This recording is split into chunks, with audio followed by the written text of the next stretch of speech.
ഇത് 24-ന്റെ ബ്രേക്കിംഗ് ആയിട്ടുള്ള ഒരു വാർത്തയാണ് പ്രേക്ഷകരിലേക്ക്. 24 ആദ്യം എത്തിക്കുന്ന ഒരു വാർത്തയാണ്. ശബരിമലയ്ക്ക് പിന്നാലെ കൊല്ലം ശാസ്താംകോട്ട ശ്രീ ധർമ്മശാസ്താ ക്ഷേത്രത്തിലും സ്വർണ്ണപ്പാളി വിവാദം. 2013-ൽ നിർമ്മിച്ച ഈ കൊടിമരവുമായി ബന്ധപ്പെട്ടാണ് ഇപ്പോൾ ഈ വിവാദം നിലനിൽക്കുന്നത്. ആർ അരുൺരാജ് ചേരുകയാണ്. അരുൺ ഉണ്ടാക്കിയ ആൾ, ആ ആളിനോട് ചോദിച്ചു കഴിഞ്ഞാൽ എത്രയോ വർഷത്തെ പരിചയമുണ്ടാകാം. അത് ദേവസ്വം കോൺട്രാക്ടർ ആണെന്നാണ് ഇദ്ദേഹം പറഞ്ഞത്, പരാതിക്കാരൻ പറയുന്നത്. അപ്പോൾ അദ്ദേഹത്തിന് അറിയാമല്ലോ ഉണ്ടാക്കിയത് ഏത് തരത്തിലാണ് കൊടിമരം, സ്വർണം പുറത്തു വരുന്ന രീതിയിലല്ലേ അതിന്റെ നിർമ്മാണ രീതി.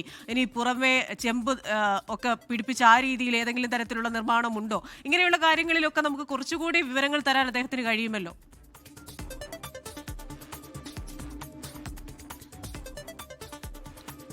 തീർച്ചയായും ഇക്കാര്യത്തിൽ ഏറ്റവും പ്രധാനം ഇനി ഇതുമായി ബന്ധപ്പെട്ട് അന്ന് സ്വർണം ഈ കൊടിമരം നിർമ്മിച്ച വ്യക്തികളാണ്. പക്ഷേ ഈ സ്വർണ്ണ കൊടിമരം നിർമ്മിച്ച വ്യക്തികളെ ക്ഷേത്രോപദേശക സമിതി അംഗങ്ങൾ പോയി കണ്ടതാണ്.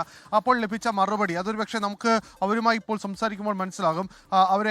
ഒരുപക്ഷെ അവരെ ഈ ചർച്ചയിലേക്ക് കൊണ്ടുവന്നാൽ മനസ്സിലാകും. അവർ പറയുന്നത് ഇപ്പോൾ ഈ സ്വർണം ഉരുക്കിയാൽ നേരത്തെ ഉണ്ടായിരുന്ന 5 കിലോ 200 ഗ്രാം അത്രയും സ്വർണം ലഭിക്കാനിടയില്ല. 2 കിലോയെങ്കിലും ലഭിച്ചാൽ ഭാഗ്യം എന്നുള്ള മറുപടിയാണ്. അങ്ങനെയാണെങ്കിൽ സ്വാഭാവികമായും ഈ സ്വർണത്തിന്റെ പരിശുദ്ധി, അതുപോലെ തന്നെ ഉപയോഗിച്ച സ്വർണത്തിന്റെ അളവിൽ അടക്കം വലിയ വ്യത്യാസമുണ്ട് എന്നുള്ള ഇവരുടെ വാദത്തിന് കൂടുതൽ ബലം നൽകുന്നതായിരിക്കും. എന്തായാലും ഇക്കാര്യത്തിൽ ഒരു സമഗ്രമായ അന്വേഷണം ദേവസ്വം ബോർഡ് നടത്തിയിട്ടില്ല. തുടക്കം മുതൽ തെളിയിക്കുന്നതാണ് പുറത്തുവരുന്ന ആരോപണങ്ങൾ. കാരണം 10 വർഷത്തിനിപ്പുറവും ഇതുമായി ബന്ധപ്പെട്ട് ഈ സ്വർണ്ണ കൊടിമരം എവിടെ, അല്ലെങ്കിൽ സ്വർണ്ണ കൊടിമരം തിരിച്ച ക്ഷേത്രത്തിന് കൊടുക്കേണ്ടതല്ലേ എന്ന സ്വാഭാവികമായ ഒരു കാര്യം.